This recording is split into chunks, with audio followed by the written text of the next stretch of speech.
뜻깊은 성탄절입니다. 정말 주님께서 우리를 위해서 이 땅에 오신 날이죠. 우리 다시 한번 우리 옆에 분과 같이 메리 크리스마스 한번 해볼까요? 시작. 네. 돌아보면서. 네.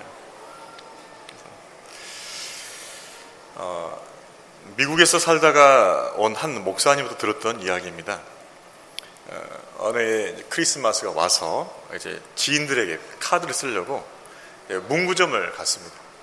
문구점을 들렸는데 카드에 메리 크리스마스라고 적힌 그 문구가 있는 카드가 발견하기 어려웠다는 거예요. 그래서 이 문구점 없나 싶어가지고 다른 문구점 또 다른 샵을 들려갔는데 정말 몇 군데 들렸는데 메리 크리스마스라고 그 문구가 써진 카드가 없다는 거예요. 그러면 뭐라 쓰였냐? 해피 할리데이라 써요. 해피 할리데이. 그러니까 메리 크리스마스는 그 카드가 없다는 거예요. 겨우겨우 뒤져가지고 발견했다. 겨우겨우. 미국에서는요, 이 메리 크리스마스라고 이렇게 써진 게 없어요. 다 뭐예요? 해피 할리데이라고 카드 써있어요. 해피 할리데이.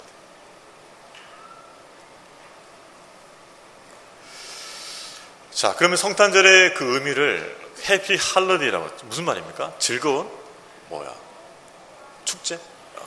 그죠? 즐겁게 노는 어떤 그런 주간? 할리데이가 되는 거죠. 단적이지만 이것을 통해서 우리가 알 수 있는 게 뭐냐면 현대인의 사회 속에서는 성탄절의 의미를 제대로 알지 못하고 있다는 것입니다. 그리고 성탄절의 의미를 제대로 전하지 않고 있다는 것이죠. 필리핀에도 성탄절이 굉장히 오래더라고요. 10월 달부터 시작한 것 같습니다. 언제 끝날지 모르겠는데 오늘 끝납니까? 아주 오랜 시간 동안 성탄절을 축하하더라고요. 근데 이것도 정말 예수님의 탄생을 2달, 3달 기뻐하는 것일까? 아니면 이 축제의 분위기를 즐기는 것일까? 제가 보니까 후자 쪽에 가까운 것 같아요. 정말 예수님 탄생이 너무 기뻐서 2달, 3달 동안 예수님의 탄생을 기뻐하는 것이 아니고 연말과 겹쳐서 이 축제의 분위기를 즐기면서 그렇게 시간을 보내는 것 같다는 생각이 들었습니다. 그렇습니다. 세상 가운데서 크리스마스, 성탄절의 의미는 점점 묻혀지고 있습니다. 그저 휴일, 즐거운 시간, 서로 선물 주고받는 시간, 서로 맛있는 거 먹고 교제하는 시간, 이런 시간으로 전락하고 있다는 거죠. 그러나 믿는 성도들은 그런 분위기에 휩쓸 것이 아니라 성탄절의 진정한 의미를 알고 이 절기를 지켜가야 할 것입니다. 오늘 본문은 예수님께서 어떻게 이 땅에 오셨는가를 보여주고 있습니다. 그것은 목자들이 밤에 양떼를 지키던 중에 한 천사로부터 좋은 소식을 들음으로 시작됩니다. 어떤 소식이었을까요? 우리 11절 말씀 다시 한번 읽어봅니다. 시작. 오늘 다윗의 동네에 너희를 위하여 구주가 나셨으니 곧 그리스도 주시니라. 다윗의 동네에, 즉 이 말은 다윗의 후손 중이라는 뜻이에요. 그러니까 예수님은 다윗의 후손입니다. 곧 그리스도 주시라. 메시아가 나타나는 것이죠. 구원자가 나타났다는 것입니다. 천사로부터 들려온 그 목자에게 들려온 좋은 소식은 바로 이스라엘을 위해서 구주가 나셨다는 것이죠. 즉 메시아, 그들이 그렇게 대망하던 기다리던 메시아가 드디어 오셨다는 것이죠. 자, 그런데 이 오신 것, 이 소식은 온 백성에게 좋은 소식이라는 것이죠. 여기서 온 백성이라는 것은 유대 민족뿐만 아니라 온 인류를 의미하는 것이죠. 모든 사람들에게. 그렇습니다. 예수 그리스도는 모든 사람, 모든 인류 위해서, 또 모든 죄인을 위해서 이 땅에 오셨습니다. 자, 그러면서 큰 기쁨의 소식이라고 알리고 있습니다. 즉 예수님이 이 땅에 오신 것이 큰 기쁨의 소식이라는 것이죠. 예수님이 이 땅에 오신 것이 왜 큰 기쁨의 소식이 되는 것일까요? 그것은 예수님께서 우리 온 인류에게, 온 백성에게 죄로부터 피할 길을 주셨기 때문에 그렇습니다. 인류는 유대인이든 이방이든지 간에 아담 안에서 하나님의 진노를 당한 죄인들입니다. 태어나서부터 죄인으로 태어난 것이죠. 그리고 그 죄성을 따라서 온갖 죄를 범하게 됩니다. 그 죄는 온 인류를 불행하게 만드는 원인이 되는 것이죠. 아무리 선지국이라도 이 죄를 없앨 수가 없습니다. 아무리 배운 사람이 할지라도 이 죄를 없앨 수가 없어요. 아무리 뛰어난 능력을 가지고 있는 사람이 할지라도 이 죄를 없앨 수가 없어요. 왜냐하면 이 죄는 우리의 본성이기 때문에 그렇습니다. 태어날 때부터 같이 따라 붙었고 죽을 때까지 같이 따라 붙는 게 이 죄성이라는 거죠. 아무리 교육을 많이 받아도 결코 이 죄를 떨어낼 수가 없습니다. 아무리 내가 훈련한다 치더라도 이 죄를 멀리할 수가 없습니다.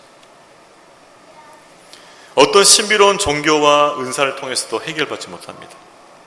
그런데 예수 그리스도께서 이 죄에 대한 탈출구를 열어놓으셨다는 거죠. 바로 그것이 십자가의 죽음입니다. 예수님께서는 죄가 없는 분이셨지만 십자가에서 죽으심으로 그 피로 우리 인간의 모든 죄를 그 십자가에서 해결하셨습니다. 그리고 그 십자가에서 우리 모든 죄가 해결받았음을, 모든 죄가 용서받았음을 믿는 자에게 구원을 주시는 것이죠. 그리고 하나님의 자녀로 삼아 주십니다. 바로 이렇기 때문에 우리는 큰 기쁨의 소식을 받은 것이죠. 여러분, 어느 누구도 죄를 이길 수가 없습니다. 어느 누구도 죄와 사함을 이길 수가 없었습니다. 그런데 예수 그리스도의 십자가의 피로 말미암아, 그의 십자가의 죽음으로 말미암아 우리가 죄를 이기고 사망을 이기고 영원한 생명을 취하게 된 줄로 믿습니다. 우리의 승리는, 죄에 대한 승리는 우리에게 있었던 것이 아니에요.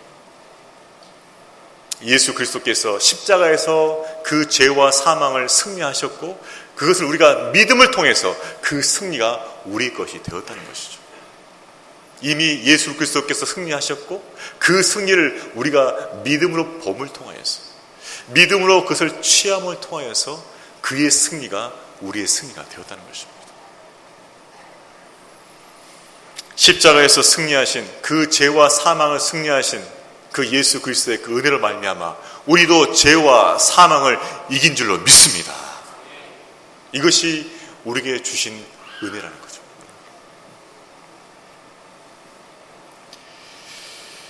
또 한 가지는 이것입니다. 여러분, 죄가 가지고 있는 무엇일까요? 반드시 사망을 가져옵니다.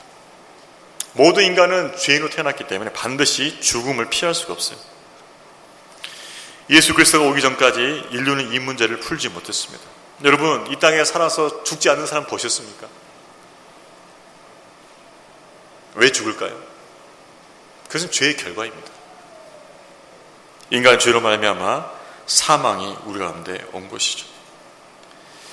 사실 인류는 태어나면서부터 죽어가는 존재되었습니다. 점점 죽음에 가까이 가는 거죠. 죄를 떨어버릴 수 없었던 것처럼 이 죽음의 공포를 떨어버릴 수가 없어요, 인간은. 우리 젊은 친구들, 저는 아직 너무 젊어요. 목사님, 저는 이제 10대예요. 이제 세례 받았어요. 입교 받았어요. 근데 점점 뭐요? 죽음을 향해 가고 있어요.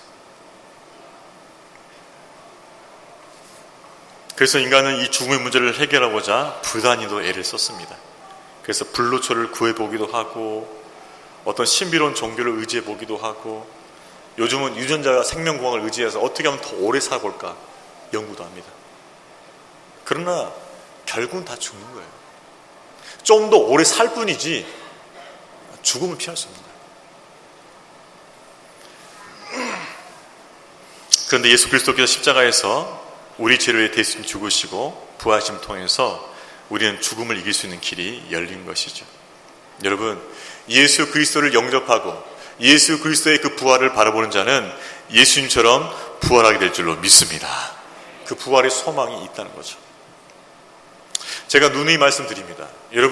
여러분이 부활할 때는 지금 여러분이 있는 그 몸으로 부활한 게 아니에요. 완전한 몸으로 부활이 될 줄로 믿습니다. 완전한 몸이에요. 완전한 몸. 정말 영화로운 몸. 예수님처럼 그 영화로운 몸으로 여러분 부활이 될 거예요. 그렇기 때문에 우리는 이 사망을 두려워하지 않게 되죠. 사망을 이깁니다. 왜냐하면 예수님의 그 부활의 생명이 우리 것이 되었기 때문에 그렇습니다. 영생을 얻게 되었던 것이죠. 그래서 예수님께서는 우리가 하여금 죄를 이기하셨고 죽음을 이기셨고 영원한 생명을 얻게 하셨던 것이죠. 그래서 이것이 가장 기쁨의 좋은 소식이 되는 것입니다. 여러분은 무엇을 얻을 때 기쁨이 있습니까? 내가 원하던 어떤 물질을 얻을 때 기쁨이 있습니까? 내가 원하는 어떤 지위를 얻을 때 기쁨이 있습니까? 내가 원하는 어떤 사업을 성취했을 때 기쁨이 있습니까? 그러나 여러분이 아시는 바와 같이 그것은 얼마 되지 않아서 사라집니다. 얼마 되지 않아서 썩어요. 얼마 되지 않아서 내 손에서 떠납니다. 그것은 영원한 것이 아니에요, 여러분에게. 그러나 예수 그리스도가 우리에게 주신 그 부활의 생명, 영원한 생명은 영원한 것인 줄로 믿습니다. 그래서 영원한 것을 주셨기 때문에 큰 기쁨이 되는 거죠. 이 땅에서 잠깐 있다 사라질 것이라면 그것은 큰 기쁨이 될 수가 없어요. 그러나 우리에게 주신 것이 영원한 제사함이요, 영원한 생명이요, 영원한 천국이요, 영원한 영광이기 때문에 그것이 큰 기쁨의 소식이 되는 줄로 믿습니다. 그래서 큰 기쁨의 좋은 소식이라는 거죠. 이 큰 기쁨의 소식을 알고 감사하고 또 이 소식을 전하는 저와 여러분 되기를 축복합니다. 우리는 항상 확인해야 돼요. 내가 받은 것이, 내게 주어진 것이 얼마나 놀랍고 크고 위대한 것인 것을 알아야 돼요. 근데 우리는 자꾸 그걸 잃어버려요. 이미 중요하고 큰 거 다 받았는데도 잃어버리는 거예요. 영원한 걸 주셨는데 잃어버리는 거예요. 영원한 걸 잊고 이 땅에 잠시 있다 사라진 거기에만 매달리는 거예요.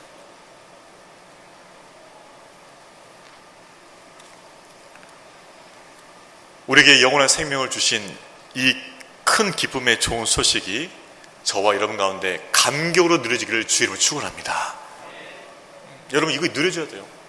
성탄절 왔으니까 우리 교회 와서 이렇게 예배 드리고 가서 또 맛있는 점심 먹고 집이 또 가족끼리 어디 나가서 쇼핑하고 이게 아니라는 거예요. 이게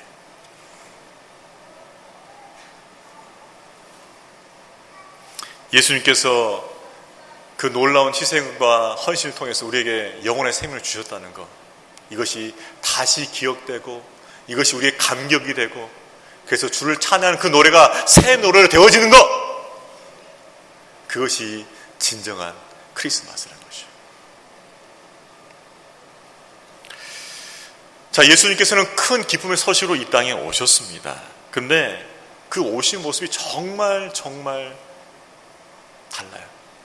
어떻게 다를까요? 정말 낮은 자로 오셨어요. 낮은 자로. 예수님은 아기로 태어났습니다. 인간의 모습으로 태어나셨다는 거죠. 예수 그리스도께서 우리 죄인을 사랑하셔서 우리와 똑같은 모양으로 이 땅에 오셨다는 것입니다. 여러분, 예수님께서 인간의 몸을 입고 오시기 전에는 하늘 보좌에서 계셨습니다. 영으로 계신 거죠. 영으로 계셨다는 게 무슨 말일까요? 물리적으로 제한을 안 받는다는 뜻이에요. 완전한 자유라는 거죠. 근데 그분이 인간의 몸을 이 땅에 오셨다는 것은 물리적으로 제한받는 거예요. 이 몸의 제한을 받는 거죠. 스스로 인간의 몸을 입고 낮아지셨다는 것이죠. 여러분, 예수님께서 영으로 계시다가 인간의 몸을 입고 이 땅에 오셨을 때 얼마나 갑갑하셨을까요?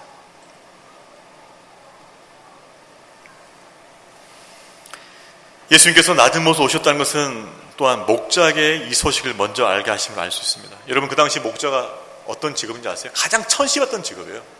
가장 낮은 계층입니다. 이 목자라는 직업은. 그 낮은 목자에게부터 예수님이 찾아오셨다는 거죠. 그리고 그뿐만 아닙니다. 태어난 곳이 근사한 병원도 아니에요. 마구간의 말구유, 말밥통입니다. 정말 더러운데, 냄새 나는데 바로 거기서 태어나신 거예요. 더 낮아질 수가 없어요. 지금 낮아질 만큼 낮아지신 거예요, 예수님께서. 자, 그럼 우리는 이렇게 생각합니다. 왜 예수님께서 이렇게 낮아지셨을까? 왜 인간의 몸을, 갑갑한 인간의 몸을 입고 오셨으며, 왜 가장 낮은 목자에게 먼저 그 소식을 전하셨으며, 왜 태어난 곳이 마구간의 말 밥통이냐 이 말이에요. 그것은 누구나 다 예수님께 가까이 갈 수 있도록 하시기 위해서예요. 누구나 다.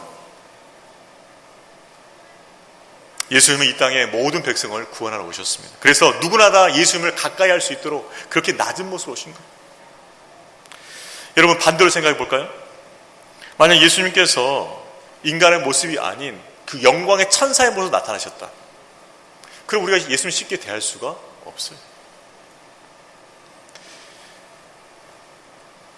예수님이 그 소식을 목자에게 아니라 왕이나 고관 대작에게, 높은 쥐 있는 사람에게 그 알렸다 치면은 예수님이 자꾸 좀 멀어져요. 예수님께서 말 구유, 말 밥통이 아니라 저 궁궐 화려한 곳에서 그 요람에서 태어났다면 왠지 예수님은 우리가 먼 분처럼 보이는 거예요. 그런데 누구나 다 가까이 갈 수 있도록 뭐요? 낮고 낮아지시고. 그래서 누구나 다 편하게 친숙하게 예수님께 나올 수 있도록 그렇게 낮아지신 것이죠. 여러분, 우리 그렇잖아요. 사회적으로 봤을 때 너무나 높은 지위, 부로 가진 사람이 있으면 우리가 대하기 쉽습니까? 어렵잖아요. 나랑 비슷하거나 아니 나보다 못하거나 그럼 어때요? 편하잖아요.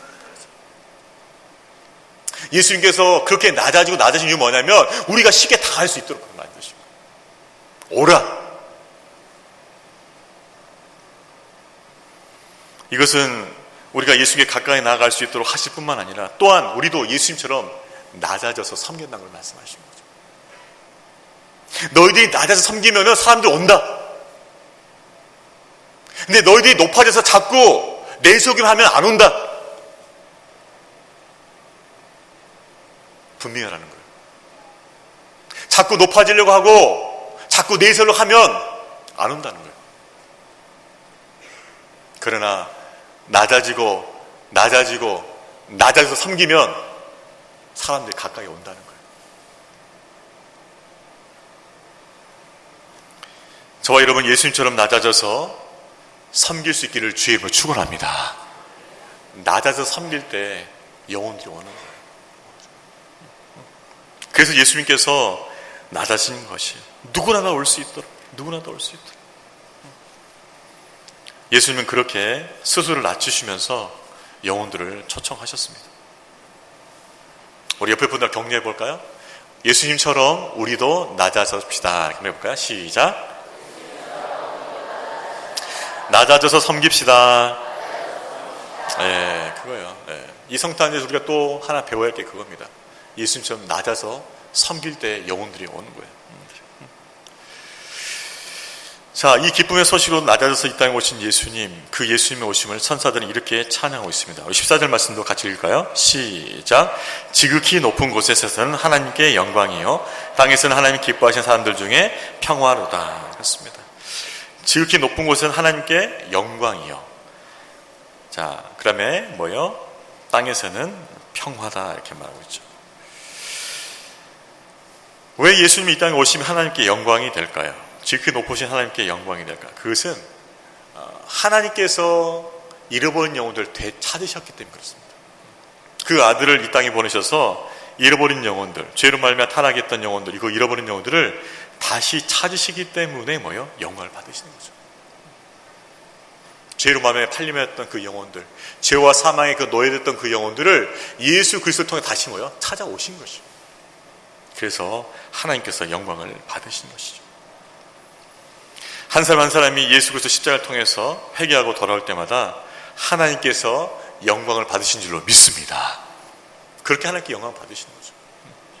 한 영혼이 돌아올 때마다, 한 영혼이 주님을 찾아올 때마다 영광을 받으신다는 것이죠. 그래서 누가복음 15장 7절에서 이렇게 말합니다. 내가 너에게 이르노니 이와 같이 죄인 하나가 회개하면 하늘에서는 회개할 것 없는 의인은 아버지 인하여 기뻐하는 것보다 더하리라 말했던 거죠. 잃어버린 영혼을 되찾는 것이 하나님께 영광이 된다는 것이죠. 그렇습니다. 우리가 전도함을 통해서 잃어버린 영혼들이 이 땅에 돌아오는 것, 그것이 바로 하나님께 영광이 된다는 것이죠. 두 번째는 이 땅에 평화가 온다는 것입니다. 하나님 기뻐하시는 사람들 중에 평화로다라는 것이죠. 하나님께 영광이 될 뿐만 아니라 그의 은혜를 입은 사람들에게는 평화죠. 왜 그럴까요? 우리는 죄를 짓게 되면 그 죄로 말미암아 하나님과 원수가 됩니다. 여러분 이거 아셨습니까? 우리가 예수 믿기 전에는 하나님과 원수였어요. 거룩하신 그분을 대적하고 그분을 모욕하고 그분의 관심을 갖지 않고 그분과 상관없이 내 마음대로 살고, 그것이 원수라는 거예요. 그렇게 원수됐던 우리를 예수의 피로 말미암아 화목시키셨거든요. 관계를 푸셨거든요. 그래서 우리에게 평화가 찾아왔다는 것이죠. 하나님과 인간관계에 화평이 있을 뿐만 아니라 또 사람들 간에 반목과 질시와 갈등과 싸움과 그 모든 것들이 십자가의 피로써 해결해 주신다는 거죠. 또 자신에 있는 염려와 근심, 두려움과 혼란 가운데 살고 있지만 그 가운데 하나님의 평안을 주신다는 것이죠. 여러분, 우리가 하나님과 화목될 때 하나님께 주시는 참된 평안이 우리 가운데 있기를 주의 이름으로 축원합니다. 그 평안을 우리가 누려야 된다는 것이죠. 여러분, 이 당시 로마 제국이 주장했던 것이 무엇인지 아십니까? 로마의 평화요. 팍스 로마나. 이게 뭡니까? 로마 제국을 통한 평화예요. 로마 제국을 통한 평화. 그런데 어떻게 평화가 이루어졌을까요? 로마 군대로. 칼로. 칼을 가진 군대를 통해서 진압하고 정복함을 통해서 무력으로 싹 정벌하는 거예요. 그래서 보기에는 평화가 이루어진 거죠. 보기에는. 그것이 팍스 로마나예요. 그 평화는 어떤 평화입니까? 로마 군대의 칼에 의해서 숨 죽이는 평화예요. 숨 죽이는 평화. 왜? 내가 싸우면 내가 죽으니까. 어쩔 수 없이 참을 수밖에 없는 그 평화란 말이죠. 언제든지 다시 터질 수 있는, 언제든지 깨어질 수 있는 그 평화가 바로 팍스 로마라는 거예요. 그런데 예수께서 주시는 이 평화는 다르다는 거죠. 군대의 칼에서 주어진 평화가 아니라 십자가의 사랑에 의해서 우리에게 주어진 평화라는 것이죠. 여러분, 십자가에서 나타난 하나님의 그 사랑을 깨달으면 그 사랑 때문에 우리가 순복하는 줄을 믿습니다. 우리는 칼에 의해서 순복하는 게 아니에요. 예수님께서 날 사랑하셔서 날 위해서 십자가에 죽으신 그 사랑 때문에 내가 감격하고 순종하는 거예요. 예수님의 그 희생과 나의 그 순복이 하나 돼서 맺어진 이 평화를 말하는 거예요.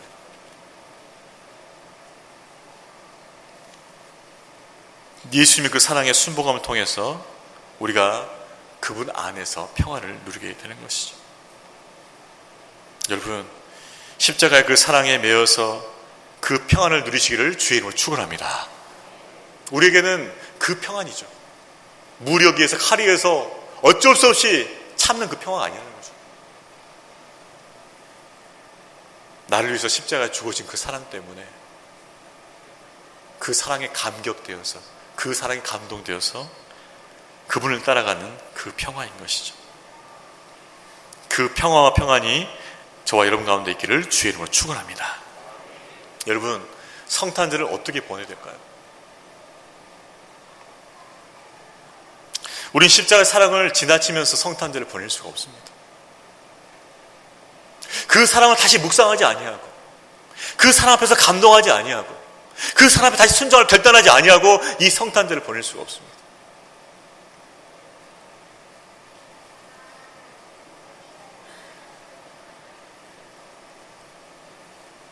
주님의 그 십자가의 사랑을 기억하면서, 감사하면서, 감격하면서 하나님께 영광을 돌리고 그분이 주신 그 참 평안을 누릴 수 있는 진정한 성탄절 되기를 주의 이름으로 축원합니다.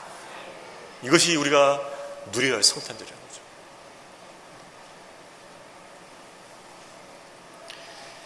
그 아들을 보내사 우리를 구원하신 하나님께 영광 돌리고 예수 그리스도 안에서 참 평안을 누리는 복된 성탄절 되시기를 주의 이름으로 축원합니다. 우리 옆에 분들을 먼저 인사합시다. 하나님께 영광 돌리는 성탄절 되길 원합니다. 참 평안을 누리는 성탄절 되길 원합니다. 십자가의 사랑 때문에 감격하는 성탄절 되길 원합니다. 여러분, 우리는 복받은 사람들이에요. 우리 같은 사람이 있어서 왜 예수님 죽어주셨습니까? 왜 예수님 이 땅에 오셨습니까? 그것은 저와 여러분을 사랑하시기 때문에 그런 거죠. 그 사랑 안에서 이 기쁜 성탄절을 찬양을 보내주고 경배를 보낼 수 있는 우리 모두 되기를 주의 이름으로 축원합니다.